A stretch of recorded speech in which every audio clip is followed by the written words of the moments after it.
ગુજરાત બોર્ડનું સાયન્સ અને સામાન્ય પ્રવાહનું પરિણામ જાહેર થતાં જૂનાગઢ જિલ્લાનું સાયન્સ વિભાગનું 84.48 અને સામાન્ય પ્રવાહનું 89.15% જાહેર થયું છે। કેશોદ સેન્ટ્રલનું વિજ્ઞાન પ્રવાહનું 81.87% જ્યારે સામાન્ય પ્રવાહનું 89.93% પરિણામ જાહેર થતાં 100% પરિણામવાળી શાળામાં વધારો થયો છે। ગત વર્ષે રાજ્યમાં વિજ્ઞાન પ્રવાહમાં 27 શાળા હતી, જે વધીને આ વર્ષે 34 શાળા થઈ છે, જ્યારે સામાન્ય પ્રવાહમાં ગત વર્ષે 1609 શાળા હતી, જે વધીને 2005 શાળા થઈ છે। એવી જ રીતે કેશોદ શહેરની બંને સરકારી શાળા એલકે હાઈસ્કૂલ અને સરકારી ગર્લ્સ હાઈસ્કૂલનું સામાન્ય પ્રવાહનું 100% પરિણામ જાહેર થયું છે। હું સરકારી ગર્લ્સ હાઈસ્કૂલ કેશોદના પ્રિન્સિપલ જે રૂપાપરા। આજે ધોરણ 12 સામાન્ય પ્રવાહનું પરિણામ ડિક્લેર થયું છે। અમારી શાળાનું 100% રિઝલ્ટ આવ્યું છે, જે ગયા વર્ષ કરતાં ખૂબ જ સારું છે।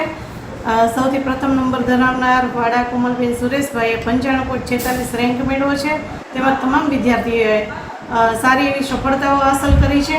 આ શાળાનું નવું બિલ્ડિંગ બનાવ્યું છે, જેને લીધે વિદ્યાર્થીઓના પ્રવેશમાં પણ અત્યારે ખૂબ જ ઉમળકો અને ઉત્સાહ જોવા મળ્યો છે। અત્યાર સુધીમાં 25 જેવા એડમિશન તો ધોરણ 9માં થઈ ગયા છે અને હજી વધુ સારા એડમિશન થાય એવી અમને અપેક્ષા છે અને હજી વધુ સારું શાળાનું પરિણામ આવે અને આનું આ પરિણામ જળવાઈ રહે એ બદલ ખૂબ ખૂબ આભાર। સરકારી ગર્લ્સ હાઈસ્કૂલની વિદ્યાર્થીની કોમલ વાડાને સામાન્ય પ્રવાહમાં 95.46 પીઆર આવતા સ્કૂલમાં પ્રથમ સ્થાન પ્રાપ્ત કર્યું છે।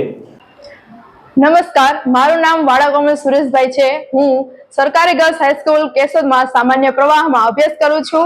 ગત વર્ષે મેં 12ની પરીક્ષા આપેલી, જેમાં સરકારી ગર્લ્સ હાઈસ્કૂલમાં પહેલો નંબર આવેલો છે, જેમાં મારા પર્સન્ટેજ આવ્યા છે 85.86 અને પર્સન્ટેજ રેન્ક આવ્યા છે 95.46। આ વર્ષે જે વિદ્યાર્થીઓએ પરીક્ષા આપી છે અને જેઓએ ખૂબ મહેનત કરીને સારી ટકાવારી પ્રાપ્ત કરી છે તે વિદ્યાર્થીઓને મારા તરફથી અભિનંદન। અને જે લોકોને ધાર્યા પ્રમાણે માર્ક નથી આવ્યા, પરંતુ જો તેમણે પોતાની કારકિર્દીમાં વધારો કરવો હોય તો તેઓ હજી પ્રયત્ન કરે અને વધારે મહેનત કરી અને આગળ અભ્યાસમાં ધ્યાન આપે। આ શાળામાં મને ખૂબ જ અભ્યાસ કરવામાં મજા આવી છે અને મને બધા જ શિક્ષકોએ વધારે સપોર્ટ કર્યો છે। બધા જ શિક્ષકો સાથે ફેમિલી જેવું રિલેશનશીપ રહ્યું છે અને માતા પિતાની જેમ જ બધાએ મારી સાથે વ્યવહાર કર્યો છે અને દરેક વિદ્યાર્થીઓને સમાન રાખ્યા છે। તેથી આ શાળાના શિક્ષકોને પણ મારા તરફથી થેન્ક યુ કહું છું કે તેઓએ મને આ રીતે સપોર્ટ કર્યો છે અને મારું સપનું આગળ જઈને આઈએએસ અધિકારી બનવાનું છે, તેમાં આ લોકોનો મોટો ફાળો છે। તે બદલ હું તેમનો ધન્યવાદ કરું છું। આભાર।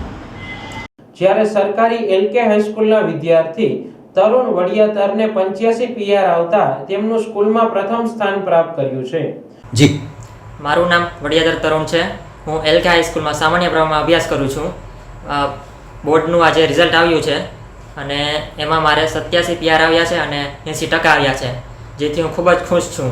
એલકે હાઈસ્કૂલમાં મારો પ્રથમ નંબર આવેલો છે, જેથી હું ખૂબ જ ખુશ છું અને બધા જ વાલીઓને એક મેસેજ છે કે તમે સતત આગળ વધતા રહો અને જેને પણ સારા ટકા આવ્યા છે એને મારી શુભેચ્છાઓ। અને મારું જે સ્વપ્ન છે બેન્કિંગમાં કામ કરવાનું છે, બેન્કિંગ ક્ષેત્રમાં કામ કરવાનું છે। કોમલ વાડાને આઈએએસ બનવાનું સ્વપ્ન છે, જ્યારે તરુણ વડિયાતરને બેન્કિંગ ક્ષેત્રમાં સફળ થવા નક્કી કરી લીધું છે। બોર્ડનું પરિણામ જાહેર થતાં વિદ્યાર્થીઓમાં ખુશીનો માહોલ જોવા મળ્યો હતો। મારું નામ રણવીરસિંહ વી પરમાર, ઝોનલ ઓફિસર કેશોદ। આજ રોજ ગુજરાત માધ્યમિક અને ઉત્તર માધ્યમિક શિક્ષણ બોર્ડ દ્વારા 12 સામાન્ય પ્રવાહ અને 12 વિજ્ઞાન પ્રવાહ તમામનું અને ગુજકેટનું રિઝલ્ટ પ્રસિદ્ધ કરવામાં આવ્યું છે। વિદ્યાર્થીઓમાં ખૂબ ખુશીનો માહોલ છે।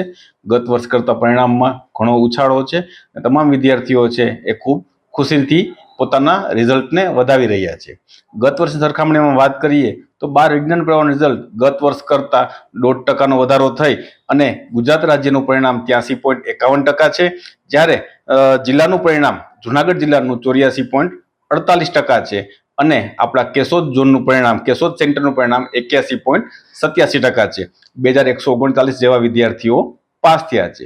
એ જ રીતે વાત કરીએ તો સામાન્ય પ્રવાહની અંદર આર્ટ્સ, કોમર્સ તમામ વિદ્યાર્થીઓનો સમાવેશ થાય છે, જેની અંદર રાજ્યનું પરિણામ પણ ગત વર્ષની સરખામણીમાં 2%નો વધારો થઈ અને ગુજરાત રાજ્યનું પરિણામ 93.07% આવેલું છે। જૂનાગઢ જિલ્લાનું પરિણામ 89. 15% છે. કેશોદ કેન્દ્રનું પરિણામ જુનાગઢથી પણ વધારે એટલે કે 89.93% પરિણામ આવ્યું છે. એ જ રીતે આપણી જે સરકારી શાળાઓ છે, ગવર્મેન્ટ LK સ્કૂલ કેશોદ અને ગવર્મેન્ટ ગર્લ્સ હાઈસ્કૂલ કેશોદ, તમામનું રિઝલ્ટ 100% આવ્યું છે. તમામ વિદ્યાર્થીઓ છે ખૂબ સારા માર્ક્સથી પાસ થયા છે.